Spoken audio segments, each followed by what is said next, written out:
आज के इस पड़ताल में आपका स्वागत है।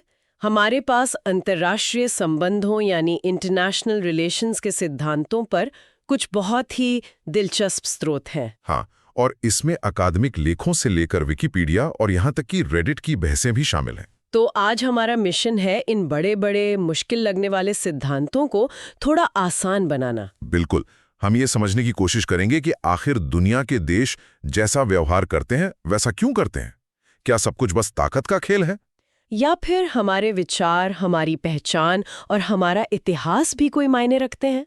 हम उन क्लासिक सिद्धांतों से शुरू करेंगे जो दशकों से चले आ रहे हैं और फिर उन नई आवाजों तक पहुंचेंगे जो इन सिद्धांतों की नींव पर ही सवाल उठा देती हैं। चलिए फिर सबसे बड़े और शायद सबसे पुराने सिद्धांत से ही शुरू करते हैं, यथार्थवाद, जिसे हम रियलिज्म कहते हैं। हाँ, और हमारे स्रोतों में केनेथ वॉल्ट्स की किताब थ्योरी ऑफ इंटरनेशनल पॉलिटिक्स का जिक्र बार बार आता है। उनका जो मुख्य विचार है वो ये है कि दुनिया अराजकता मतलब एनर्की की स्थिति में है। और इसका मतलब ये नहीं कि हर जगह दंगे हो रहे हैं। नहीं, इसका सीधा सा मतलब है कि देशों के ऊपर कोई एक विश्व सरकार नहीं है जो नियम लागू कर सके। बिल्कुल, और इस अराजकता में हर देश की सबसे बड़ी चिंता क्या है?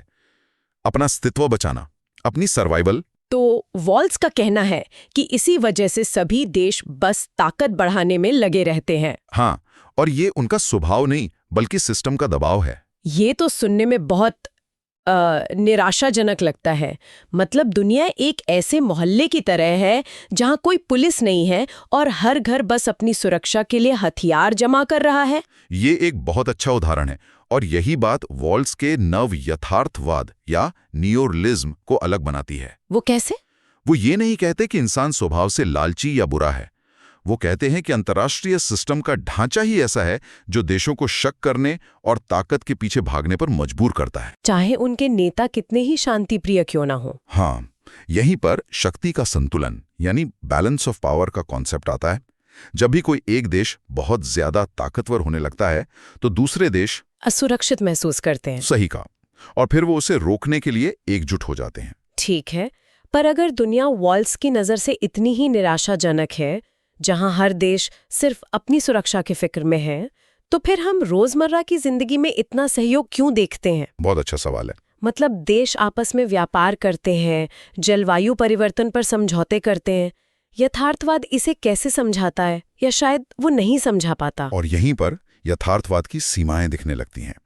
इसी सवाल का जवाब देने के लिए रॉबर्ट क्योहिन जैसे विचारकों ने एक अलग रास्ता दिखाया, जिसे हम उदारवाद या लिबरलिज्म कहते हैं। अच्छा। क्योहिन की बात दिलचस्प इसलिए है क्योंकि वो वॉल्ट्स की पहली बात से सहमत है कि हाँ, दुनिया में कोई विश्व सरकार नहीं है, सिस्टम अराजक है। लेकिन उनका नतीजा बिल्कुल अलग है। बिल्कुल। तो वो कैसे? अगर पुलिस नहीं है तो फिर सहयोग कैसे होगा? क्योहिन कहते हैं कि सहयोग होता है संस्थाओं मतलब इंस्टीट्यूशंस के जरिए, जैसे संयुक्त राष्ट्र या विश्व व्यापार संगठन। हाँ, जैसे UN, WTO या IMF।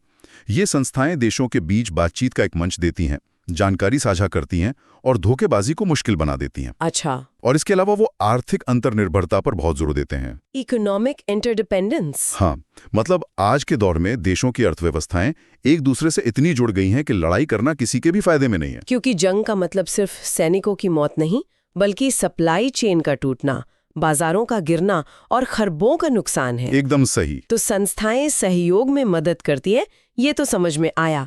लेकिन ये संस्थाएं बनती कैसे हैं?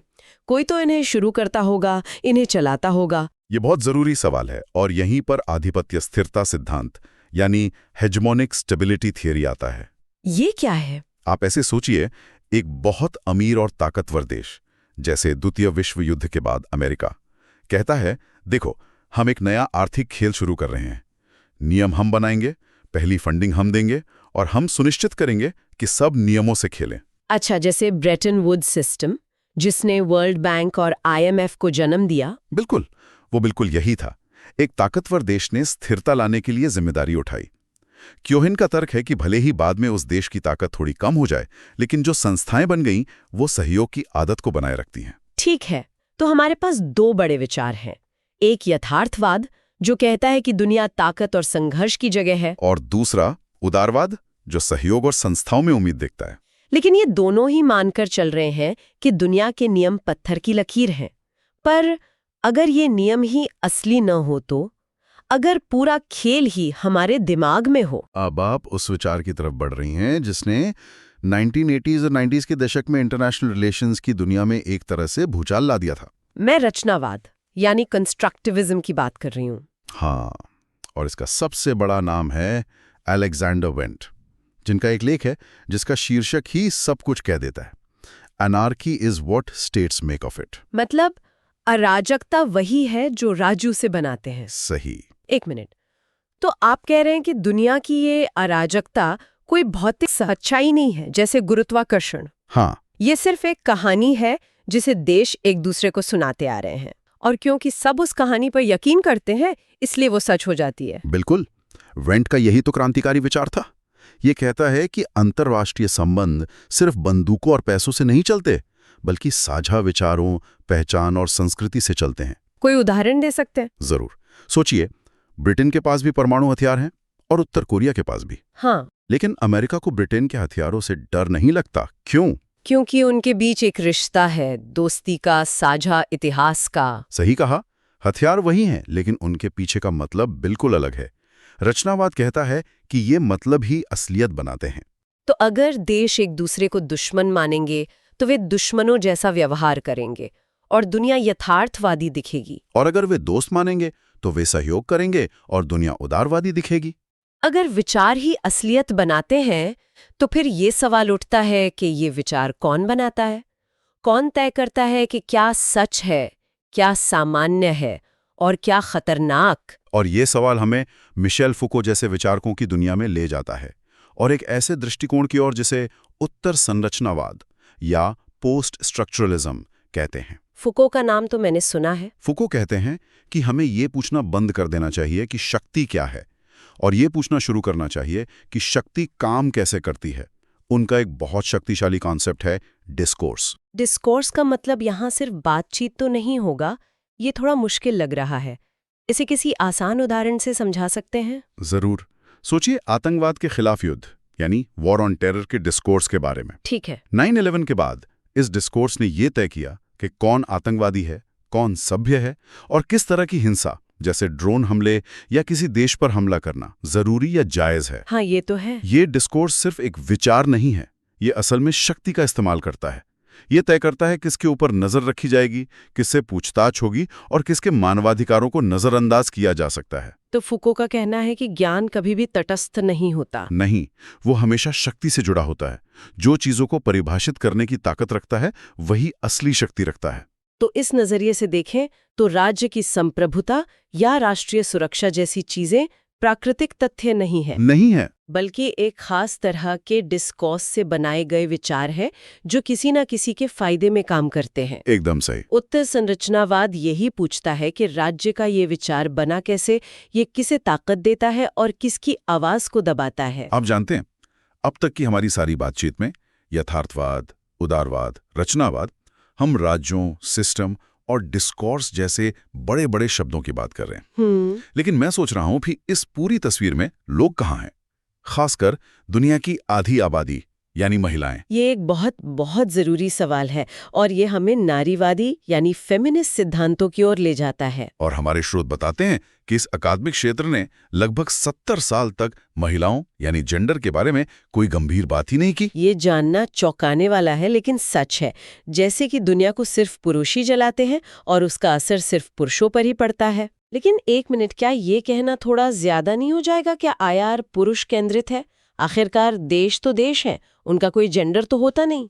यही तो नारीवादी सिद्धांतकारों का मुख्य बिंदु है। वे कहते हैं कि फर्क बिल्कुल पड़ता है। कैसे?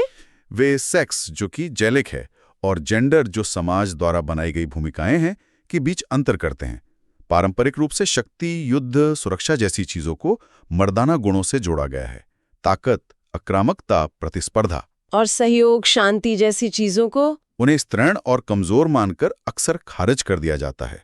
नारीवादी पूछते हैं, अगर हम महिलाओं के अनुभवों को केंद्र में रखकर दुनिया को देखें तो क्या होगा? और क्या जवाब मिलता है? जवाब यह है कि हमारी सुरक्षा की परिभाषा ही बदल जाती है। मतलब? पारंपरिक सिद्धांत में सुरक्षा का मतलब है देश की सीमाओं की सुरक्षा, लेकिन नारीवादी कहती हैं कि एक महिला के लिए शायद असली असुरक्षा सीमा पर खड़ी दुश्मन सेना नहीं, बल्कि उसके घर के अंदर की हिंसा, गरीबी या स्वास्थ्य सेवाओं की कमी है।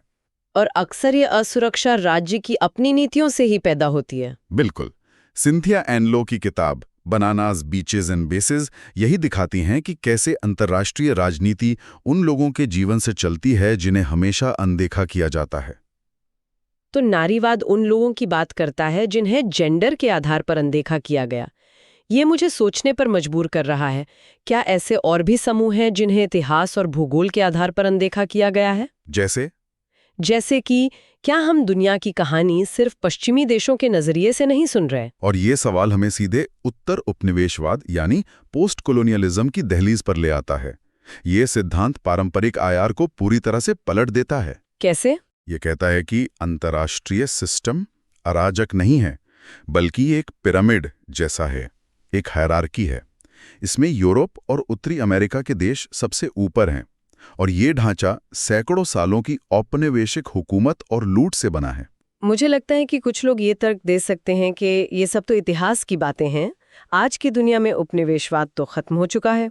इस पर उत्तर उपनिवेशवादी कहेंगे कि उपनिवेशवाद की सिर्फ राजनीतिक व्यवस्था खत्म हुई है, उसकी मानसिकता आज भी जिंदा है। अच्छा। एडवर्ड सईद ने ओरिएंटलिज्म का विचार दिया था। उन्होंने दिखाया कि पश्चिम ने कैसे सदियों से ओरिएंट यानी पूर्व की दुनिया को तर्कहीन, पिछड़ा और स्त्रैण बताकर खुद को श्रेष्ठ साबित किया। और ये मानसिकता आज भी दिखती है? बिल्कुल दिखती है। जैसे स्रोत परमाणु अप्रसार पर बहस का उदाहरण देते हैं। क्यों कुछ देशों जो ज्यादातर पश्चिमी हैं पर परमाणु हथियारों के लिए भरोसा किया जाता है, और ईरान या उत्तर कोरिया जैसे देशों को खतरनाक माना जाता है? हाँ, ये तो सोचने वाली बात है। उत्तर उपनिवेशवाद कहता है कि ये भरोसे का नहीं, बल्कि उसी पुरानी औपनिवेशिक मानसिकता का सवाल है जो ये तय करती है कि कौन सभ्य है और कौन नहीं। तो जब ये दोनों आलोचनाएं, नारीवाद और उत्तर उपनिवेशवाद, मिलते हैं तब क्या होता है? जैसे ग्लोबल साउथ की एक महिला के अनुभव को कौन सा सिद्धांत समझाएगा? जब ये दोनों मिलते हैं तो हमें इंटरसेक्शनैलिटी का शक्तिशाली विचार मिलता है। इंटरसेक्शनैलिटी? हाँ, ये कहता है कि उत्पीड़न के अलग अलग रूप जैसे नस्ल, वर्ग और लिंग अकेले काम नहीं करते, बल्कि एक दूसरे से जुड़कर काम करते हैं। तो गैर श्वेत महिलाएं अक्सर तिगुने उत्पीड़न का सामना करती हैं, अपनी जाति, अपने वर्ग और अपने लिंग तीनों की वजह से। इसका कोई असली दुनिया का उदाहरण है हमारे स्रोतों में? हाँ, और वो दिल दहला देने वाले हैं। थाईलैंड में कादर टॉय फैक्ट्री की आग जिसमें लगभग 200 महिला मजदूर मारी गईं। ओह। या बांग्लादेश में राना प्लाजा कारखाने का ढहना जिसमें 1100 से ज्यादा लोग मारे गए, जिनमें ज्यादातर महिलाएं थी जो दुनिया के बड़े ब्रांड्स के लिए कपड़े सिल रही थीं। और दुनिया भर में जो बड़ी बड़ी कंपनियां उनसे कपड़े बनवाती थी, उनकी तरफ से एक अजीब सी चुप्पी थी। हाँ, जैसे कि ये जाने उतनी कीमती नहीं थी। और वही इंटरसेक्शनैलिटी है। वे सिर्फ मजदूर नहीं थीं, वे गरीब थीं, वे गैर श्वेत थीं और वे महिलाएं थीं। और वैश्विक आर्थिक व्यवस्था में इन तीनों पहचानों की वजह से उनकी जिंदगी और उनकी सुरक्षा का मोल कम कर दिया गया। उनकी मौत को बस व्यापार करने की एक लागत मान लिया गया। दुखद है पर सच ही है। ठीक है, तो हमने एक लंबा सफर तय किया है, यथार्थवाद की उस दुनिया से जहां सिर्फ ताकत की लड़ाई है, उदारवाद की सहयोग की उम्मीदों तक, फिर रचनावाद के इस चौंकाने वाले विचार तक कि सब कुछ हमारे दिमाग का खेल है, और अंत में नारीवाद और उत्तर उपनिवेशवाद की उन शक्तिशाली आवाजों तक जिन्होंने पूरी नींव पर ही सवाल उठा दिए। तो इस सब का आखिर मतलब क्या है? क्या कोई एक सिद्धांत सही है? देखिए, इसका मतलब यह है कि दुनिया को समझने के लिए कोई एक मास्टर की नहीं है। हर सिद्धांत एक चश्मे की तरह है जो दुनिया के एक अलग हिस्से को दिखाता है। तो यथार्थवाद हमें हथियारों की होड़ समझाएगा। हाँ, और उदारवाद आपको बताएगा कि वो व्यापार समझौते पर दस्तखत क्यों कर रहे हैं। और रचनावाद यह समझाएगा कि वे एक दूसरे को दोस्त या दुश्मन क्यों मानते हैं। बिल्कुल। और नारीवाद और उत्तर उपनिवेशवाद आपसे ये पूछने के लिए मजबूर करेंगे कि इस पूरी कहानी में किसकी अनदेखी हो रही है और ये पूरा खेल किसके फायदे के लिए खेला जा रहा है। तो लक्ष्य किसी एक सिद्धांत को चुनना नहीं है। नहीं, लक्ष्य है इन सभी को एक टूल किट में रखना ताकि किसी भी स्थिति को कई अलग अलग एंगल से परखा जा सके। हमने आज बहुत कुछ कवर किया, केनेथ वॉल्स की अराजक दुनिया से लेकर राना प्लाजा त्रासदी के झकझोर देने वाले विश्लेषण तक। और अंत में एक विचार ये भी है कि ये सारे स्रोत खुद एक कहानी कहते हैं। हमने उन सिद्धांतों से शुरुआत की जो दुनिया को जैसी है वैसी ही स्वीकार कर लेते हैं, जैसे यथार्थवाद और उदारवाद। और हम उन सिद्धांतों पर पहुंचे जो दुनिया की बनावट पर ही सवाल उठाते हैं, जैसे रचनावाद, नारीवाद और उत्तर उपनिवेशवाद। सही। तो अंतिम सवाल सिर्फ ये नहीं है कि कौन सा सिद्धांत सही है। नहीं, अंतिम सवाल ये है कि जब हम दुनिया को समझाने के लिए किसी एक सिद्धांत को दूसरे पर चुनते हैं तो हम किस तरह की शक्ति का प्रयोग कर रहे होते हैं। दुनिया को केवल एक ही चश्मे से देखने के राजनीतिक परिणाम क्या होते हैं। और जब हम ऐसा करते हैं तो किसकी कहानी अनकही रह जाती है।